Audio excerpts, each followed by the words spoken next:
Spiritual dryness, सूखा सूखा सा लगना, खाली खाली सा लगना, ये विषय बड़ा विषय है और एक व्यक्ति की जिंदगी से जुड़ा विषय है।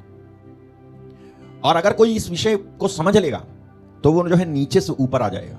क्या खतरा हो सकता है यदि इस सूखेपन के बारे में, इस ड्राइनेस के बारे में आपको अगर पता ना हो, क्योंकि बाइबल के अनुसार आध्यात्मिक सूखापन होना कि परमेश्वर कई बार इस सूखेपन को अलाउ करता है। देखो सुनो, यहां पर एक बात समझनी है कि परमेश्वर कुछ भी जो अलाउ करता है उसका एक उद्देश्य होता है और उसका अच्छा और पवित्र और एक महान उद्देश्य होता है, मकसद होता है। हमारे जीवन में कुछ बातों को अलाउ जब वो करता है तो स्पिरिचुअल ड्राइनेस को जब आप समझ नहीं पाएंगे तो आप कुछ गलत दिशा में भी जा सकते हैं, क्योंकि आप जिस चीज से होकर गुजर रहे हो उसके प्रति यदि आपके अंदर गलत अंडरस्टैंडिंग है तो ये आपको दूर भटका सकती है। और दूर कितना दूर, इतना दूर भी भटका सकती है कि आप उस धनी युवक के समान हो सकते हैं, धनी जवान के समान, जो बाइबल में परमेश्वर के पुत्र यीशु के पास आया और आकर के भी वो जो है दूर चला जाता है। मैं बात कर रहा हूं उन लोगों की जो विश्वासी हैं, मैं बात कर रहा हूं उन जन्माए मसीहियों की जो बचपन से हैं या फिर कुछ समय के बाद यीशु मसीह पर विश्वास करके मसीही हो गए। तो ये जो आध्यात्मिक सूखापन है ये वैसे हर कोई फील तो करता है, मसीही लोग भी फील करते हैं, गैर मसीही लोग भी फील करते हैं, दूसरे लोगों को भी ये सूखापन एहसास होता है। कई बार कई लोग समझ पाते हैं इसको और इसको जो है सही दिशा देते हैं, कई लोग नहीं समझ पाते हैं और गलत दिशा में चले जाते हैं।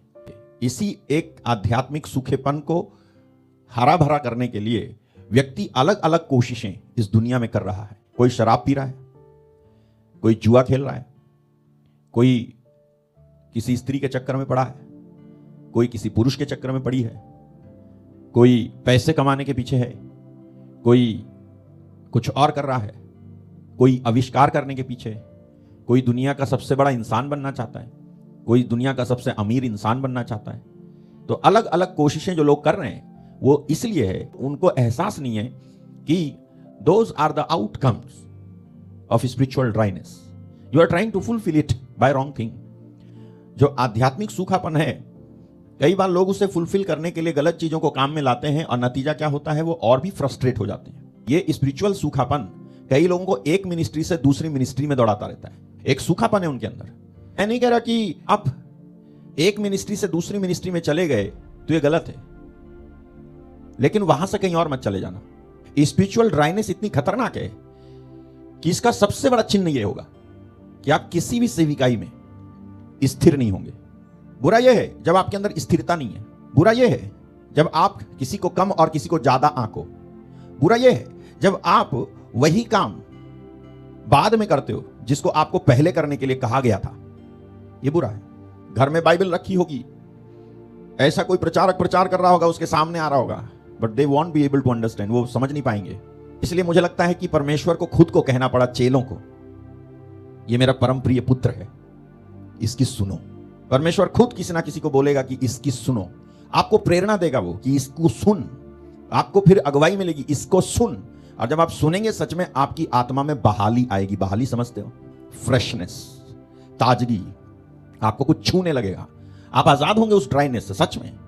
हालेलुया। वो जो है समझ नहीं पाते ना कि उनके साथ क्या हो रहा है।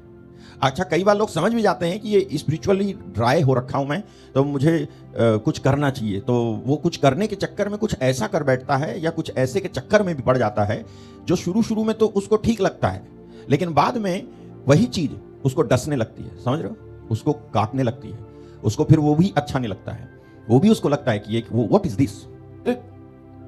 प्रभु नहीं करता ऐसा, लेकिन शैतान इसका इस्तेमाल करता है कि वो व्यक्ति के अंदर इस स्पिरिचुअल ड्राइनेस का इस्तेमाल करके व्यक्ति विशेष को, जिसके अंदर ये स्पिरिचुअल ड्राइनेस है, उसने सब कुछ ट्राई कर लिया, लेकिन उसके बाद जब वो फुलफिल नहीं होती वो चीज, तब उसके बाद उसको वो शैतान उस व्यक्ति को आत्मगलानी से भरने लगता है। इसी भयानक आत्मगलानी, अपने बारे में ऐसा अपमानजनक शब्द, अपने खुद की बेइज्जती, अपने आप को खुद को कोसने वाली चीजें, हालेलुया, अपने जन्म तक को वो कोसने लगता है, अपने वर्तमान तक को व्यक्ति कोसने लगता है, अपनी परिस्थिति तक को, अपने रिलेशंस को, परमेश्वर तक को कोसने लगता है।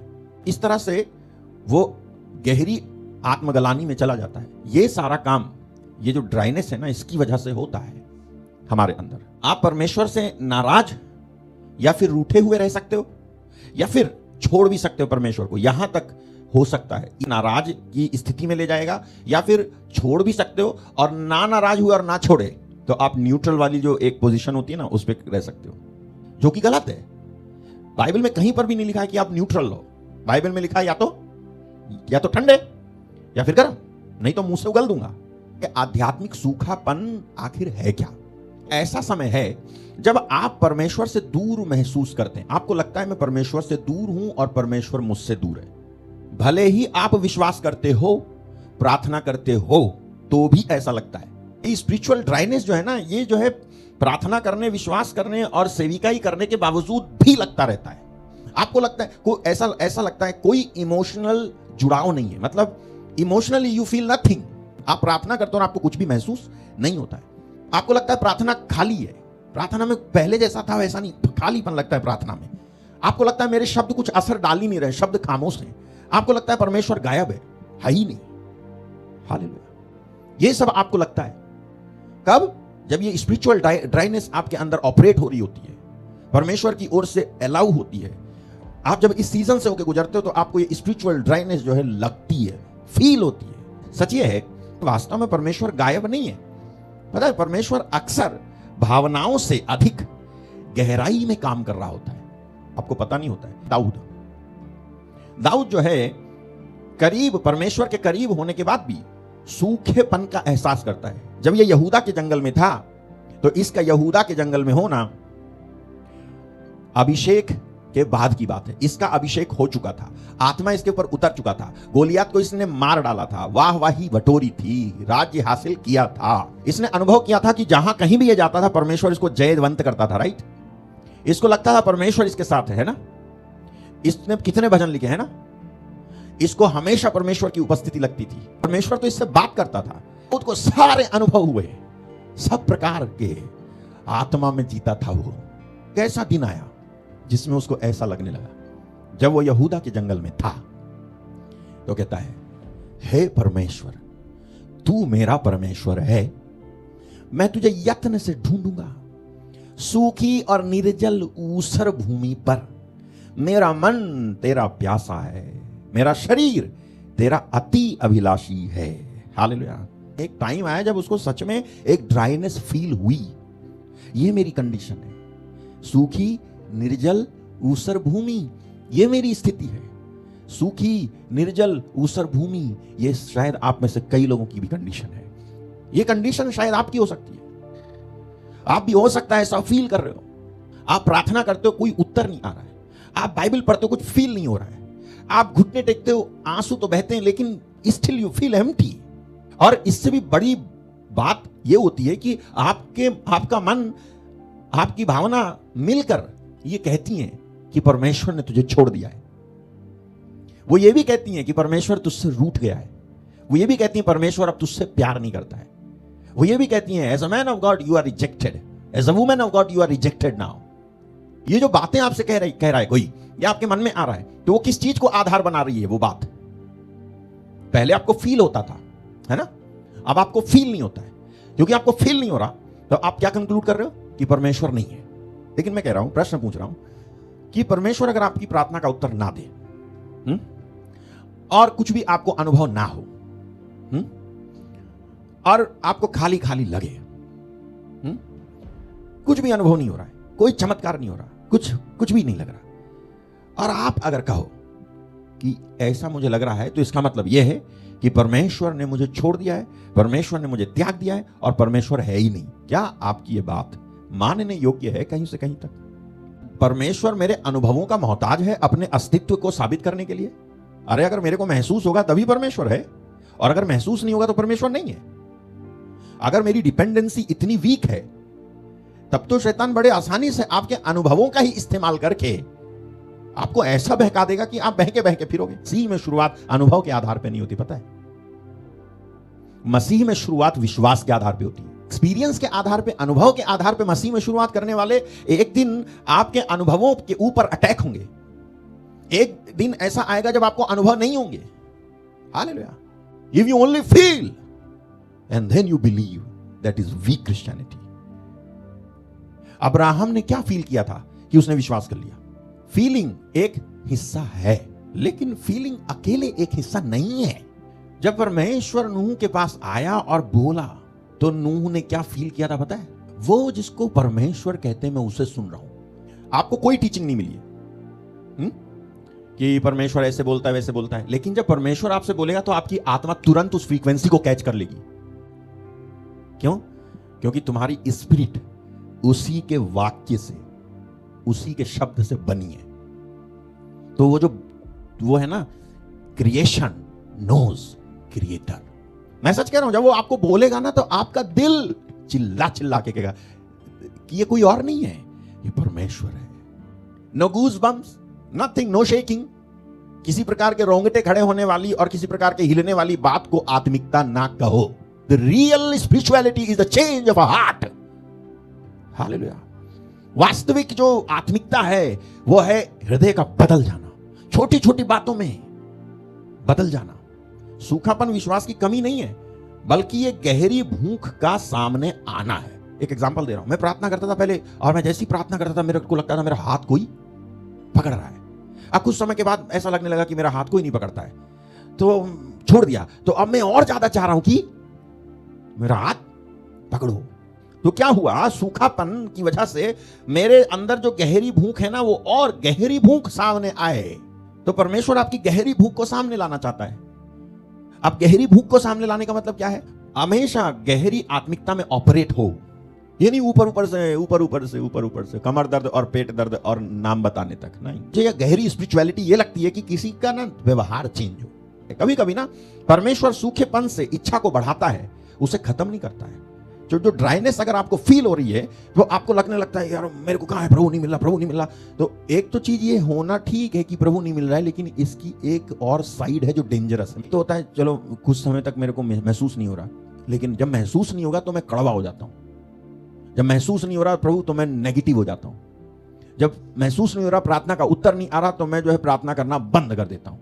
यही चीज खतरनाक है, ये नहीं करना है आपको। अय्यूब की जो किताब है सबसे गहरे सूखे मौसमों में से एक दिखाती है। देखो मैं आगे जाता हूं परंतु वो नहीं मिलता, मैं पीछे हटता हूं परंतु वो दिखाई नहीं देता है। तो अय्यूब की समस्या क्या है? उसे पता नहीं चल पा रहा है कि परमेश्वर किधर है। तो इसका मतलब ये हो गया कि परमेश्वर नहीं है ना।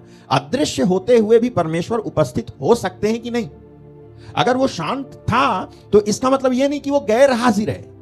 परमेश्वर चुप है लेकिन हाजिर है। परमेश्वर दिख नहीं रहा है, लेकिन ऐसा नहीं है कि वो देख नहीं रहा है। वो नहीं दिख रहा है लेकिन वो देख रहा है। वो महसूस नहीं हो रहा है लेकिन वो कुछ कर रहा है गहराइयों में। हो सकता है ये दर्द तुम्हारा भी हो। I can not perceive him. आप चिल्लाते रहते हो, ओ क्या बोलूं। आप अपने पति को देखते हो, आप अपनी पत्नी को देखते हो, आप अपने बच्चों को देखते हो, आप अपने घर को देखते हो, आप अपने जॉब को देखते हो, आप अपने बिजनेस को देखते हो। आप चिल्लाते रहते हो और वो कुछ नहीं बोलता है। You pray, you fast and he doesn't speak. परमेश्वर तो देख रहा था अय्यूब को और उसे तराश रहा था और उस पर भरोसा कर रहा था। तब भी जब अय्यूब को ऐसा लग रहा था कि परमेश्वर शायद नहीं है, लेकिन फिर भी परमेश्वर अय्यूब पे भरोसा कर रहा था। उसने तो पहले शैतान को बोल दिया था कि भाई अय्यूब के जैसा निष्कपट और खरा दूसरा कोई नहीं है। ऐसे ही मैं तीसरा उदाहरण अगर आपको दूं तो वो यीशु मसीह है। यीशु मसीह ने सबसे बड़ा सूखापन का अनुभव किया था जब मत्ती 27:46 में उन्होंने कहा, हे मेरे परमेश्वर तूने मुझे क्यों छोड़ दिया। तो वो सूखेपन में इसलिए आए यीशु मसीह ताकि हमें कभी भी सच में अकेला ना छोड़ा जाए। आत्मिक सूखापन क्यों होता है? नंबर 1, भावनाओं की निर्भरता से हटाने के लिए और विश्वास पर निर्भर होने के लिए आध्यात्मिक सूखापन होता है। भावनाओं की निर्भरता से आपको हटाना है और आपको विश्वास की निर्भरता पर लाना है। विश्वास से धर्मी जन जीवित रहेगा। क्या ये लिखा है? एहसास से जीवित रहेगा। क्या ये लिखा है? फीलिंग से जीवित रहेगा।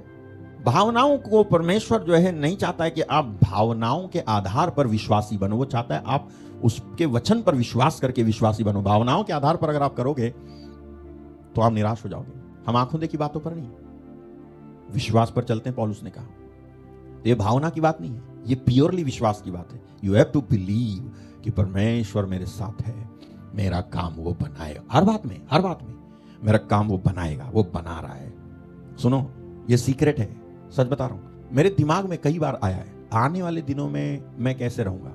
मैं अपने लिए सोचा है, मैंने आने वाले दिनों में कौन है, क्या होगा, कैसे होगा, मैंने बहुत सोचा है। सेविकाई को लेकर मैंने सोचा है, व्यक्तिगत जीवन को लेकर सोचा है, और परमेश्वर की उपस्थिति में बैठ करके सोचा। और परमेश्वर ने मुझसे क्या कहा मालूम है? उसने एक बार नहीं, जितनी बार मैंने सोचा उसने एक ही बात कही है, बार बार एक ही बात, और वो ये है, उसने मुझे बोला, क्या तू मुझ पे भरोसा करता है?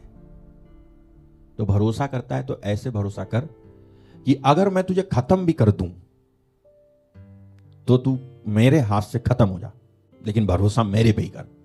वो दानियल के 3 दोस्त जिनको राजा ने ऑफर किया था जीवन दान, कहा था मैं बचा सकता हूं, बस मेरी बनाई हुई मूर्ति के आगे झुको, वो नहीं झुके। बोले कि तू मार दे, फिर भी हम उसी की आराधना करेंगे। एलिय्याह परमेश्वर पर भरोसा करने वाला व्यक्ति था। जब अकाल पड़ गया, तब अकाल पड़ने पर एलिय्याह को परमेश्वर, एलिय्याह परमेश्वर पे भरोसा करता था ना, उसको भेज दिया किधर? करीत की घाटी में।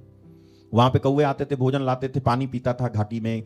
जब उस घाटी में पानी खत्म हो गया, तब जो है परमेश्वर फिर आया और बोला अब सारपत नगर चला जा। मतलब कुल मिलाकर के कौन सी चीज एलिय्याह को चला रही थी बताओ? फीलिंग, फेथ, विश्वास, ट्रस्ट। आप उस पर भरोसा करने वाले बनो, उसके भक्त भर बनो, उस पर भरोसा करने वाले भर बनो, और वो आपको निराश नहीं होने देगा। आप शायद कमजोर हो कहीं ना कहीं, इसलिए कोई ड्राई सीजन आया है कि आप जो है उस पर भरोसा और ज्यादा डेवलप कर सको। आप ऐसे बन जाओ कि प्रभु चाहे मैं मर जाऊं तेरे लिए तो भी मर जाऊंगा, लेकिन तेरा काम करूंगा, तेरी सेवा करूंगा, तेरे लिए जीऊंगा। और देख लेना, वो आपको मरने नहीं देगा और अच्छे से जीने की आशीष देगा।